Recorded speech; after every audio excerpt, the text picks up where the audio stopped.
Hey guys, this is Arif Mohammad. Welcome back to our channel AK sir chemistry. Topic चल रहा है surface chemistry और surface chemistry में discuss कर रहे हैं कोलॉइड। जैसा कि आपको पता है लास्ट क्लास तक हम कोलॉइड फॉर्मेशन डिस्कस कर चुके हैं। कोलॉइड बनाने की विधियों के बारे में हम बात कर चुके हैं।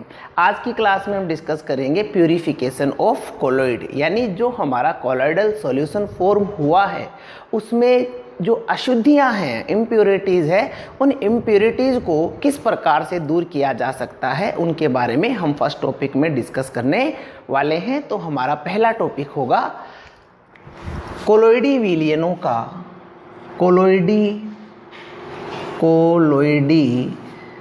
विलयन का शुद्धिकरण। कोलॉइडी विलयन का शुद्धिकरण, purification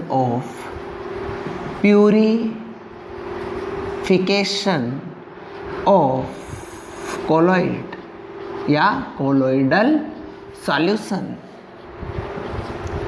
purification of colloidal solution. देखिए, कोलॉइडल सॉल्यूशन में जो इम्प्योरिटी होती है, अशुद्धि होती है, वह इलेक्ट्रोलाइट विद्युत अपघट्य के रूप में होती है। थोड़ा सा विद्युत अपघट्य इलेक्ट्रोलाइट कोलॉइडल सॉल्यूशन की स्टेबिलिटी के लिए चाहिए होता है, बट यदि इलेक्ट्रोलाइट अधिक मात्रा में हो तो कोलॉइडल सॉल्यूशन में जो कोलॉइडल पार्टिकल्स है वो अवक्षेपित हो जाते हैं। इसलिए कोलॉइडी विलयनों का शुद्धिकरण आवश्यक है, प्यूरिफिकेशन आवश्यक है। यानी प्यूरिफिकेशन में हम क्या करने वाले हैं कि जो इलेक्ट्रोलाइट कोलॉइडल सॉल्यूशन में प्रेजेंट है उसे हम यहाँ पे अलग करने वाले हैं। ठीक है, तो यहाँ पे जो प्यूरिफिकेशन का फर्स्ट मेथड है वह है अपोहन, जिसे कहते हैं डायलाइसिस। ये है कोलॉइडल सॉल्यूशन की फर्स्ट मेथड प्यूरिफाई करने की। देखिए, अपन ने जब कोलॉइड शुरू करा था तो हमने हमने जो पदार्थों को क्लासिफाई करा था किस प्रकार से करा था, बोला था कि जो एनिमल मेम्ब्रेन है या जो SPM है उसमें से जो विसरित हो जाते हैं वो तो क्या है, क्रिस्टलॉइड्स, और जो विसरित नहीं होते हैं वो है कोलॉइड। तो यानी कहने का मतलब ये है कि कोलॉइड जो एनिमल मेम्ब्रेन होती है, SPM होती है, उस या चर्म पत्र की भी ले सकते हैं, उसमें से विसरित नहीं हो पाते हैं। चर्म पत्र और एनिमल मेम्ब्रेन क्या है, पार्चमेंट क्या है, SPM है, अर्धपारगम्य झिल्ली है, जिसमें जो छिद्र हैं वो बहुत ही छोटे छोटे हैं और सारे अणु इस झिल्ली में से पास आउट नहीं हो सकते हैं। तो इसी विधि को हम यहाँ पे काम में ले रहे हैं, इसी थ्योरी को हम यहाँ पे काम में लेके इस विधि को डिस्कस करने वाले हैं। देखिए, सबसे पहले हम क्या लें, एक टैंक लेते हैं। क्या है ये, वाटर टैंक। ठीक है, इस वाटर टैंक में वाटर की सप्लाई, इधर से वाटर इसमें इनपुट हो रहा है, इसके अंदर जा रहा है, एंटर हो रहा है, और इधर से वाटर एग्जिट हो रहा है। ठीक है ना, यहाँ से इसमें जल प्रवेश कर रहा है, वाटर जल्दी, ठीक है, और यहाँ से इसमें जल बाहर निकल रहा है, वाटर बाहर निकल रहा है। और इस टैंक में लगातार जल बह रहा है तो क्या भरा हुआ होगा, इसमें पानी भरा हुआ होगा। इस टैंक में क्या भरा हुआ होगा, वाटर भरा हुआ होगा। ठीक है, अब आपने क्या करना है, एक SPM से बना हुआ, जो कि एनिमल बैग हो सकता है, एनिमल मेम्ब्रेन से बना हुआ हो सकता है, चर्म पत्र हो गया ना, या पार्चमेंट बैग हो सकता है, यानी एक थैला है, एक बैग है। देखिए, उस बैग को हम इस टैंक में टांग देते हैं। ये एक बैग है। कैसा बैग है, पार्चमेंट बैग या चर्म पत्थर से बना हुआ बैग है, इसको बोल दिया पार्चमेंट बैग। चर्म पत्थर से बना हुआ बैग है जिसे अपन ने इस वाटर टैंक में टांग दिया। ठीक है, इस बैग में क्या भरा हुआ है हमने, हमने इस बेग में भरा हुआ है वह कोलोइडी विलियन, वह कोलोइडल सॉल्यूशन जिसका हमें प्यूरिफिकेशन करना है। ठीक है, ओके। इसमें क्या है? कोलोइडी विलियन। इसमें हमने क्या भर रखा है? कोलोइडी विलियन भर रखा है। देखिए बेग किसका बना हुआ है, मैटर यहाँ पे क्या करता है, बेग बना हुआ किसका? बेग अब पार्चमेंट बेग एसपीएम है। तो अब इसमें जो कोलोइडी विलियन प्रेजेंट है उसमें से क्या कोलोइडी कण इस बेग में से बाहर निकल सकते हैं? क्या कोलोइडी कण इस एसपीएम से बने हुए थैले से बाहर जा सकते हैं? नहीं जा सकते हैं। कोलोइडी कण इस थैले से बाहर नहीं जा सकते हैं। बट इलेक्ट्रोलाइट के कण या जो क्रिस्टलोइड्स हैं वो इस थैले में से बाहर निकल सकते हैं। तो लगातार यहाँ पे देखिए क्या हो रहा है, वाटर फ्लो हो रहा है। इसमें अपन ने कोलोइडल सॉल्यूशन डाल रखा है, तो लगातार इस बेग में से बाहर कौन निकलेंगे? जो इलेक्ट्रोलाइट है, इसमें जो विद्युत अपघट्य उपस्थित है वो इस थैले में से कंटिन्यूअसली बाहर निकलते रहेंगे और एटलीस्ट क्या होगा, इस जल के साथ ये जो अशुद्धि है, इम्प्योरिटी है, वो बह जाएगी। ठीक है, पार्चमेंट बेग में आपने कोलोइडल सॉल्यूशन भर रखा है, लगातार जल बह रहा है और ये जल क्या करने वाला है, इसमें से जो इलेक्ट्रोलाइट बाहर निकलेंगे उसको बहा के ले जाएगा। थैला किसका बना हुआ है? पार्चमेंट बेग है जो कि एसपीएम होता है, अर्धपारगम्य झिल्ली होता है। इसमें से इलेक्ट्रोलाइट विद्युत अपघट्य के कण तो बाहर निकल सकते हैं परंतु कोलोइडी कण इसमें से बाहर नहीं निकल सकते हैं, इसलिए यहाँ पर लगातार ये अशुद्धियाँ बाहर निकलती रहेगी और इसी प्रोसेस को क्या नाम दिया गया है? डायलिसिस या अपोहन, जिसके द्वारा कोलोइडी विलियनों का शुद्धिकरण किया जाता है। But this process is very slow process. ये विधि क्या है? बहुत ही धीमे धीमे होने वाली विधि है, बहुत ही धीमी गति से होने वाला यह मेथड है। तो इसलिए यहाँ पे जो कोलोइडल सॉल्यूशन है उसके प्यूरिफिकेशन में बहुत ज़्यादा टाइम लग जाता है, अत्यधिक समय लेने वाली ये विधि है।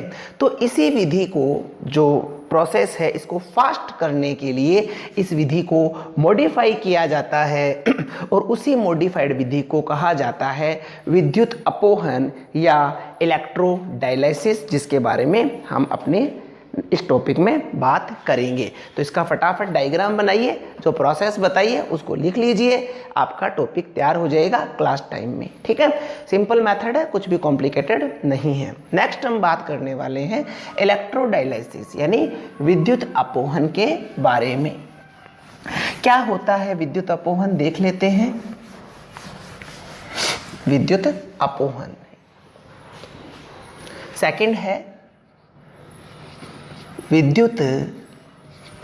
सेकंड है विद्युत अपोहन। अपोहन इलेक्ट्रो डायलिसिस, इलेक्ट्रो डायलिसिस विद्युत अपोहन के बारे में हम बात करेंगे। डायलिसिस, ठीक है, ओके। देखिए अब इस मेथड में हम क्या करने वाले हैं, यहाँ पे वही टैंक है हमारा, ये टैंक ले लिया अपन ने, ओके। इस टैंक में रेगुलर वाटर फ्लो की फैसिलिटी यहाँ भी है,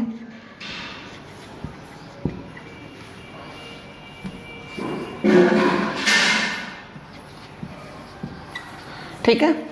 और अब इस चैम्बर को, जो ये हमारा ये जो टैंक है, इस टैंक को हम डिवाइड करते हैं एसपीएम से, चर्मपत्र से 3 भागों में। 3 भागों में डिवाइड करने के लिए क्या कर दिया हमने, एक पार्चमेंट झिल्ली यहाँ लगा दी, एक यहाँ लगा दी, ठीक है। अब हम क्या करने वाले हैं, जो बीच का जो प्रकोष्ठ है उसमें हम कोलोइडी विलियन भरने वाले हैं। यहाँ पे हमने क्या भर दिया, कोलोइडी विलियन इस बीच वाले चैम्बर में हमने भर दिया, ठीक है।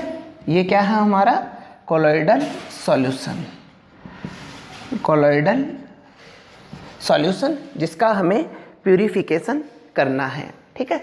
इसके साइड में यहाँ पे क्या भरा हुआ है, ये वाटर, तो अपनी वही व्यवस्था है, कुछ भी मॉडिफाई नहीं करा। आप यही मानिए कि यहाँ पे वही पार्चमेंट बैग का थैला टांगा हुआ है और इसमें से अपने को प्यूरिफिकेशन करना है कोलोइडल सॉल्यूशन का। ठीक है, ओके। तो अब चेंज क्या करने वाले, ये क्या है, चर्म झिल्ली, एनिमल मेम्ब्रेन, एनिमल मेम्ब्रेन, जांतव झिल्ली, जांतव झिल्ली। ठीक है, ओके। तो सेम प्रोसेस शुरू हो जाएगी। यहाँ पे जो इलेक्ट्रोलाइट है वो इस एनिमल मेम्ब्रेन में से विस्तृत होकर जल में चले जाएंगे, बट ये तो स्लो प्रोसेस ही रहेगी। तो इसका प्रोसेस बढ़ाने के लिए, इस प्रोसेस को फास्ट करने के लिए क्या करते हैं, हम यहाँ पे विद्युत इलेक्ट्रोड लगा देते हैं। क्या लगा देते हैं, विद्युत इलेक्ट्रोड लगा देते हैं। विद्युत इलेक्ट्रोड मीन्स पॉजिटिव और नेगेटिव टर्मिनल यहाँ पे हम अप्लाई कर देते हैं। मान लीजिए इसे पॉजिटिव टर्मिनल से जोड़ा तो ये पॉजिटिव इलेक्ट्रोड हो गया और ये नेगेटिव इलेक्ट्रोड हो गया। इम्प्योरिटी किसकी है, इलेक्ट्रोलाइट की। तो इलेक्ट्रोलाइट में क्या होगा, एक पॉजिटिव चार्ज आयन होगा, एक नेगेटिव चार्ज आयन होगा, यानी एनायन होगा और कैटायन होगा। और एनायन और कैटायन यानी जिस जो एनायन है उस पर कौन सा चार्ज है, नेगेटिव चार्ज है। तो नेगेटिव चार्ज किधर भागेगा, इस प्लस टर्मिनल की ओर जाएगा। नेगेटिव चार्ज कहाँ जाएगा, प्लस टर्मिनल की ओर। पॉजिटिव चार्ज कहाँ जाएगा, माइनस टर्मिनल की ओर। ठीक है ना, जो ऋणायन है वो धन इलेक्ट्रोड की ओर जा रहे हैं और जो धनायन है वो ऋण इलेक्ट्रोड की ओर जाते हैं। और पहले के कंपैरेटिव फास्टली, क्योंकि आपने इलेक्ट्रिक फील्ड लगा दिया है और ऑपोजिट चार्ज आयनों में अट्रैक्शन होता है, ऑपोजिट चार्ज में अट्रैक्शन होता है। आयनों पे पॉजिटिव चार्ज है, इलेक्ट्रोड पे नेगेटिव चार्ज है, तो दोनों में अट्रैक्शन के कारण ये फास्टली इधर भागेगा। ऋणायन है वो किधर भागेगा, धन इलेक्ट्रोड की ओर भागेगा। एटलीस्ट ये प्रोसेस फास्ट हो जाती है और आपको फास्टली यहाँ पे तीव्रता से यहाँ पे आपके कोलोइडी विलयन का शुद्धिकरण होता है। तो ये है आपका इलेक्ट्रोडायलिसिस, इलेक्ट्रोडायलिसिस विद्युत अपोहन, इलेक्ट्रोडायलिसिस विद्युत अपोहन। यहाँ पे एक बात बता दूं आपको मैं कि डायलिसिस वर्ड आपने सुना होगा कि जिन लोगों की किडनी काम नहीं करती है, वृक्क काम नहीं करते हैं, उनको जो बॉडी का प्यूरिफिकेशन होता है वह डायलिसिस मेथड से ही किया जाता है। किडनी क्या है, हमारी बॉडी का फिल्टर है। वो फिल्टर प्रॉपर वर्क नहीं कर रहा है तो उस स्थिति में जो ब्लड प्यूरिफिकेशन है वो किससे किया जाता है, किडनी डायलिसिस मेथड से किया जाता है, यानी बाहर की एक जो डिवाइस है उससे किया जाता है। सेम प्रोसेस काम में ली जाती है। प्यूरिफिकेशन क्या है, हमारे जो ब्लड में इलेक्ट्रोलाइट अशुद्धि के रूप में है उनको बाहर निकालना है। वृक्क काम कर नहीं रहा है तो उन्हें ऐसे चेंबर में से गुजारा जाता है, ऐसी नलियों में से गुजारा जाता है कि उन नलियों में से विद्युत अपघट्य तो बाहर निकल जाता है, पर जो ब्लड के एसेंशियल पार्टिकल्स है वो बाहर नहीं निकल पाते हैं और एटलीस्ट ब्लड क्या हो जाता है, प्योर हो जाता है। इसी प्रोसेस को वहाँ पे काम में लिया जाता है। आपसे ब्लड प्यूरिफिकेशन कोई नहीं पूछने वाला केमिस्ट्री में, तो कम से कम यहाँ पे आपको इम्पोर्टेंट है, ऑल्टरनेटली बोर्ड्स में पूछे गए हैं कि अपोहन क्या होता है या जो डायलिसिस है वो क्या होता है। इसका तुरंत एक स्क्रीनशॉट लीजिए, फिर आगे बात करते हैं। मिटाया जाए इसे। नेक्स्ट हम बात करने वाले हैं अति सूक्ष्म निस्यंदन या अल्ट्रा माइक्रो फिल्ट्रेशन। नेक्स्ट जो प्यूरिफिकेशन का मेथड है हमारा वह है अति सूक्ष्म निस्यंदन या ultra micro filtration. Ultra micro filtration ये हमारा नेक्स्ट प्यूरिफिकेशन का टाइप है। देखिए, कोलोइडी जो विलयन है, कोलोइडल सॉल्यूशन है, उसको हम जो नॉर्मल फिल्टर पेपर होता है, साधारण फिल्टर पेपर से नहीं छान सकते हैं। बट यदि उसको एक विशिष्ट प्रकार से, स्पेसिफिक प्रकार से तैयार किए गए फिल्टर पेपर से अगर छाने तो कोलोइडी कण छन जाते हैं। देखिए, इसको समझने की कोशिश करते हैं हम लोग। मान लीजिए हम फिल्टर पेपर को मैग्नीफाइन करके देख रहे हैं, उसको आवर्धित करके देख रहे हैं माइक्रोस्कोप में। तो माइक्रोस्कोप में अपन देखेंगे तो जो फिल्टर पेपर में जो पोर्स है इस प्रकार से दिखाई देंगे। जो हमारा सामान्य फिल्टर पेपर होता है, जनरल फिल्टर पेपर होता है, उसमें पोर्स आपको ऐसे दिखाई देंगे। ठीक है, अब आप एक छलनी की तरह दिखाई दे रहा है ना। अब आप क्या करेंगे, मान लीजिए, इमेजिन करिए कि इस फिल्टर पेपर को आप ग्लू में डीप कर लें, गोंद में डीप कर लें और गोंद में डीप करके बाहर निकालें। गोंद में डीप करके बाहर निकालेंगे तो गोंद इसमें से जो होगा वो एक्सेस क्वांटिटी में होगा, अतिरिक्त होगा, वो क्या होगा, गोंद इसमें से टपक जाएगा, इससे अलग हो जाएगा। परंतु कुछ गोंद क्या होगा, यहाँ पे जो ये जाली सी आपको दिखाई दे रही है, इसमें गोंद इस तरह से इस पे लग जाएगा ना। यहाँ पे ये क्या लग गया, गोंद लग गया। इसी प्रकार से यहाँ पे भी क्या होगा, ये गोंद लग गया, जो ब्लैक पार्ट कर रहा हूँ। इसी प्रकार से यहाँ पे मतलब पूरा का पूरा फिल्टर पेपर है, उसमें जो एक नेट थी, एक जाली सी थी, उस जाली के यहाँ पे आसपास क्या लग गया, गोंद लग गया। और गोंद लगने से क्या हुआ, जो पोर थे उनका आकार छोटा हो गया। कुछ इस प्रकार से सब समझिए, आपके पास एक चलनी है, उस चलनी को आपने गोंद में डिप करा, बाहर निकाल लिया, सूखा दिया। इमेजिन करिए, आपको खुद आंसर मिल जाएगा। आपके पास चलनी है, इसको आपने गोंद में डिप किया, बाहर निकाला और सुखा लिया। सुखाने के बाद क्या होगा, क्या चलनी के छिद्र जो पोर्स थे वो पहले थे उतने ही होंगे क्या, या छोटे होंगे, बड़े होंगे, क्या हुआ? क्या है आपका जवाब? छोटे हो जाएंगे। यही काम में यहाँ पे प्रोसेस ली जा रही है। क्या करते हैं देखिएगा कि जो सामान्य जनरल फिल्टर पेपर होता है, उस फिल्टर पेपर को जिलेटिन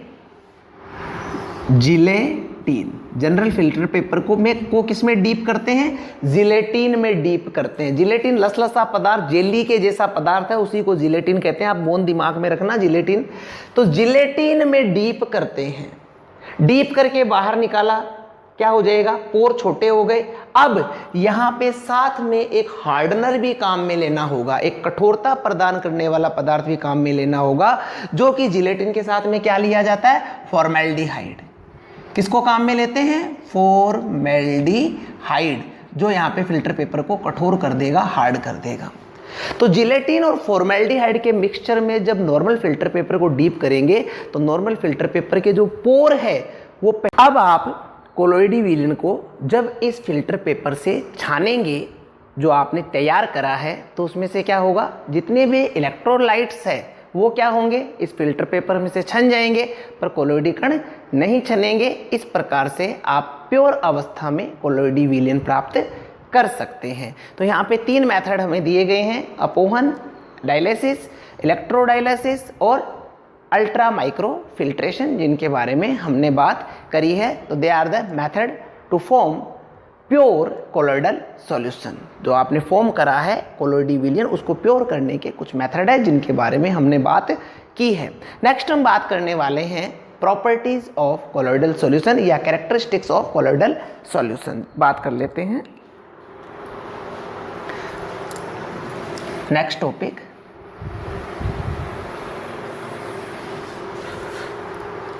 कोलोइडी विलयनों के गुणधर्म। कोलोइडी विलयन के गुणधर्म, प्रॉपर्टीज ऑफ कोलोइडल सॉल्यूशन के गुण धर्म।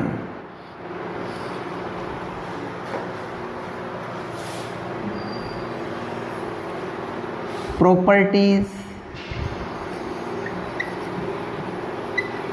ऑफ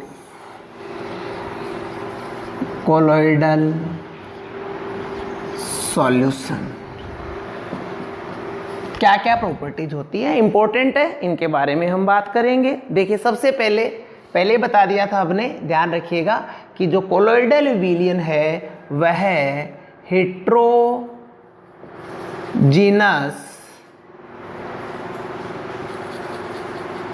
नेचर का होता है। यानी पूरा का पूरा जो आपके पास में सॉल्यूशन है, कोलोइडल विलयन है, उसमें पूरे सॉल्यूशन में जो नेचर है वो सेम नहीं होगी। सेम होती तो क्या बोल देते, होमोजीनियस। और सेम नहीं है तो क्या बोल दिया, हेट्रोजीनियस, क्योंकि यहाँ पे दो प्रावस्थाएं होती हैं। कणों का आकार हालांकि इतना बड़ा तो नहीं होता पर पर्याप्त मात्रा में बड़ा होता है, इसलिए कोलोइडल सॉल्यूशन की नेचर हमने कैसे बता दी, हेट्रोजीनस। ठीक है। Second, unstable. अनस्टेबल यानी अस्थाई। अस्थाई क्यों बोल रहे हैं, देखिए कोलोइडी विलियन को अगर अपन ने काफ़ी समय तक इस प्रकार से स्थिर छोड़ दिया, ये अपना एक पोर्ट है, पोर्ट में क्या भरा हुआ है, कोलोइडी विलियन, ये कोलोइडी कण है, काफ़ी समय तक, लंबे समय तक यूँ छोड़ दिया हमने इसको, तो क्या होगा, ये कण ग्रेविटेशन के कारण, गुरुत्वाकर्षण के कारण क्या होगा, नीचे की ओर आएंगे और नीचे की ओर आकर क्या होगा, पेंदे में बैठ जाएंगे, सस्पेंड हो जाएंगे। कोलोइडी कण क्या हो जाएंगे, सस्पेंड हो जाएंगे। तो क्या होगा, ये सारे के सारे पहले जो कोलोइड अवस्था में थे सारे के सारे क्या हो गए, सस्पेंड हो गए यहाँ पे पात्र के पेंदे में। किसके कारण, ग्रेविटेशन के कारण, गुरुत्वाकर्षण के कारण। तो इसलिए हम क्या कह सकते हैं, कोलोइडल सॉल्यूशन अनस्टेबल होता है, अस्थायी होता है। ठीक है, ओके, बात आ रही है समझ में। हेट्रोजेनस होता है, अनस्टेबल होता है। इसके अलावा इसका जो एरिया है कणों का, सरफेस एरिया की बात करें नेक्स्ट हम, अस्थायी या अस्थिर, और हेट्रोजेनस को क्या कह देंगे, विषमांगी। नेक्स्ट हम बात करने वाले हैं सरफेस एरिया, सतही क्षेत्रफल। सतही क्षेत्रफल, सरफेस एरिया। देखिए कोलोइडी कण इस प्रकार से कोलोइडी विलियन में उपस्थित होते हैं, है ना। तो अब देखिए इनके जो सतही क्षेत्रफल है उसकी हम बात करें। सतह का क्षेत्रफल होगा ना इस प्रकार से जो इनके चारों ओर है, वह सतही क्षेत्रफल क्या है, बहुत ज्यादा है। और सतही क्षेत्रफल, सरफेस एरिया वर्ड आते एक नाम आता होगा दिमाग में, एडसॉर्प्शन। सरफेस एरिया अत्यधिक होने के कारण ये यहाँ पे प्रभावी एडसॉर्प्शन, प्रभावी अधिशोषण प्रदर्शित कर सकते हैं। ये प्रभावी अधिशोषक के रूप में प्रयुक्त होते हैं। क्यों, क्योंकि कोलोइडी कणों का सरफेस एरिया बहुत ज़्यादा होता है, इसलिए इनका उपयोग प्रभावी अधिशोषक के रूप में किया जाता है। क्यों है सरफेस एरिया ज़्यादा, देख आप खुद आपके सामने है, सभी कणों का क्या होगा, सतही क्षेत्रफल होगा, और सतही क्षेत्रफल अगर इनके पास में है तो ये अधिशोषक के रूप में प्रयुक्त होते हैं। ओके, नेक्स्ट कलर की बात हम करें, रंग। रंग,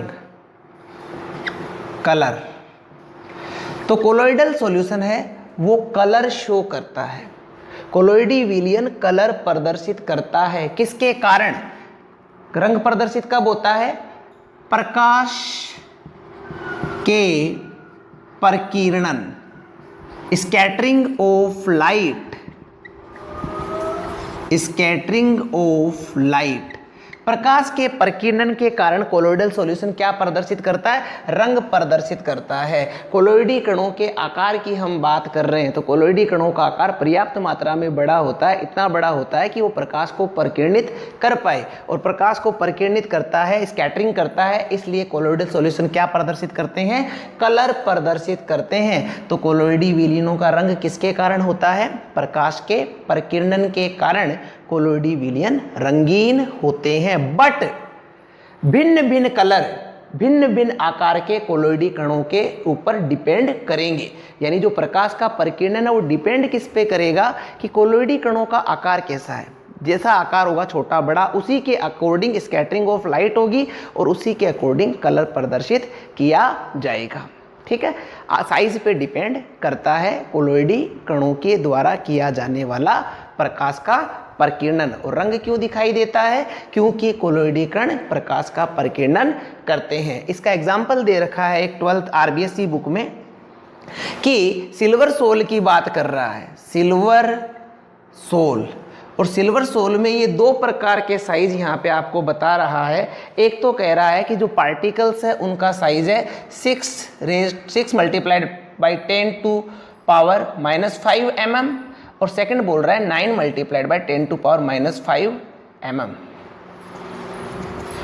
और यहाँ पे देखिए जो पार्टिकल्स है उनकी साइज में डिफरेंस है और इसी डिफरेंस के कारण यहाँ पे जो रंग है वो भिन्न भिन्न प्रकार का दिखाई देता है। तो देखिए यहाँ पे जो 6 × 10⁻⁻⁵ mm बताई है, यहाँ पे कलर होता है लाल नारंगी, रेड ऑरेंज, लाल नारंगी, रेड ऑरेंज कलर का यहाँ पे ये कोलोइडी विलयन होता है। जबकि 9 × 10⁻⁵ mm अगर कणों का आकार होगा तो यहाँ पे कलर होता है पीला नारंगी, येलो ऑरेंज।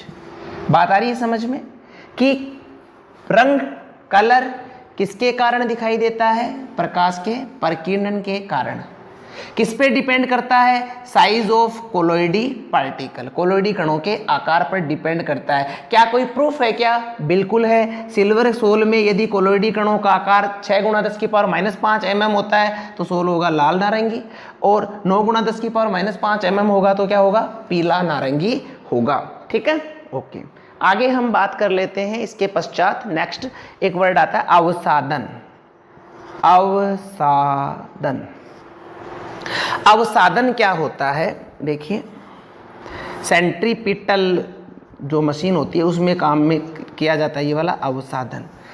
आपने एक धागे से पत्थर बांधा, एक धागे से पत्थर बांध लिया और अब आप इस धागे को घुमा रहे हो, तो पत्थर कहाँ नीचे होगा, ऊपर होगा या इसके यहाँ इस सतह पे होगा? आप घुमा रहे हो, कहाँ रहेगा? इस तरफ। क्यों? क्योंकि जब आप इसे गोल गोल घुमा रहे हो तो इस पर बाहर की ओर एक बल लग रहा है। इसी बल को अपकेंद्रीय बल या सेंट्रीपिटल फोर्स कहते हैं, बाहर की ओर जो बल लग रहा है। ठीक है, ओके। अब देखिए, आपके पास एक कोलोइडी विलयन, एक मशीन होती है अपकेंद्रण वाली कि आपके पास टेस्ट ट्यूब है, उस टेस्ट ट्यूब में आप सॉल्यूशन डाल दीजिए और वो मशीन, टेस्ट ट्यूब में आपने क्या करा? सॉल्यूशन भर दिया। ये टेस्ट ट्यूब है, इसमें सॉल्यूशन भर दिया, सॉल्यूशन यहाँ है। अब इस मशीन में आपने इसको लगा दिया। अब मशीन क्या करेगी? घूमेगी, जोर जोर से घूमेगी। तो उस स्थिति में क्या होगा? ये टेस्ट ट्यूब भी क्या होगी? इस प्रकार से घूमेगी, टेस्ट ट्यूब भी घूमेगी। तो जब टेस्ट ट्यूब यूं घूम रही है तो टेस्ट ट्यूब पे फोर्स किधर लग रहा है? अपकेंद्रीय बल किधर लग रहा है? इस तरफ लग रहा है। भाई ये टेस्ट ट्यूब यूं घूम रही है तो इस पे बल किधर लग रहा है? इस तरफ। तो ऐसा करने से क्या होगा? कोलोइडी कण अवसादित हो जाते हैं, अवक्षेपित हो जाते हैं। क्यों? कि कोलोइडी कणों पर एक बाहर की ओर एक बल लग रहा है और जो विलयन इस सॉल्यूशन में भरा, देखिए गिरेगा नहीं। गिरेगा क्यों नहीं? क्योंकि ऐसे जब घूमेगा तो फोर्स किधर लग रहा है? बाहर की तरफ लग रहा है, तो सॉल्यूशन इसके अंदर ही रहेगा टेस्ट ट्यूब में। हालांकि टेस्ट ट्यूब इस फॉर्म में आ जाती है परंतु ये सॉल्यूशन नीचे नहीं गिरता। आप जनरली यूं पकड़ेंगे तो गिर जाएगा, पर पहले ये टेस्ट ट्यूब यूं रहती है और जैसे सेंट्रीपिटल मशीन घूमने लगती है तो टेस्ट ट्यूब यूं आ जाती है और उस स्थिति में क्या होता है? यहाँ पे जो कोलोइडी कण है इस पर बाहर की ओर एक बल लगता है और कोलोइडी कण यहाँ पे अवक्षेपित हो जाते हैं। इसे कहते हैं अवसादन। तो कोलोइडी कणों को अवसादित किया जा सकता है। आगे हम बात करने वाले हैं ब्राउनी गति। जो नेक्स्ट यहाँ पे गुणधर्म है ब्राउनी गति, ब्राउनियन मूवमेंट, ब्राउनियन मूवमेंट के बारे में बात करते हैं। देखिए, यहाँ पे जो रॉबर्ट ब्राउन है उन्होंने ये वाला मूवमेंट बताया था। उन्होंने क्या पाया कि जो पोलन ग्रेन्स है, पोलन ग्रेन्स लगातार इस प्रकार से जिग जैग, कैसी? जिग जैग मूवमेंट करते हैं। पोलन ग्रेन कंटिन्यूअसली क्या करते हैं? जिग जैग, ऐसे यादृच्छिक गति लगातार करते रहते हैं इस प्रकार से सीधी रेखा में, यूं ऐसे। तो रॉबर्ट ब्राउन ने क्या पाया कि जैसे पोलन ग्रेन्स में ये गति हो रही है, वैसी ही गति जो रॉबर्ट ब्राउन ने बताई थी वैसी की वैसी गति किस में पाई जाती है? कोलोइडी कणों में पाई जाती है।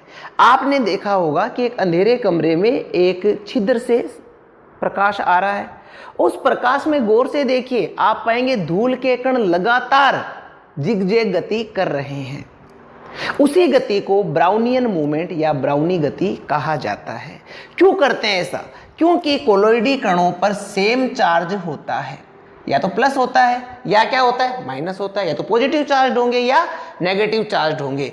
और सेम चार्ज के कारण ये एक दूसरे को क्या करते हैं, रिपेल करते हैं, प्रतिकर्षित करते हैं, और रिजल्टिव क्या होते हैं, कंटिन्यूअसली एक दूसरे को प्रतिकर्षित करते रहते हैं और लगातार जिग-जैग यादृच्छिक गति प्रदर्शित करते हैं। इसी गति को ब्राउनी गति कहते हैं। इस प्रकार की गति, यही गति क्या कहलाती है, ब्राउनी गति कहलाती है, जिसके बारे में हमने यहाँ पे बात की है। तो गाइज इस क्लास में इतना ही, मिलेंगे अगली क्लास में।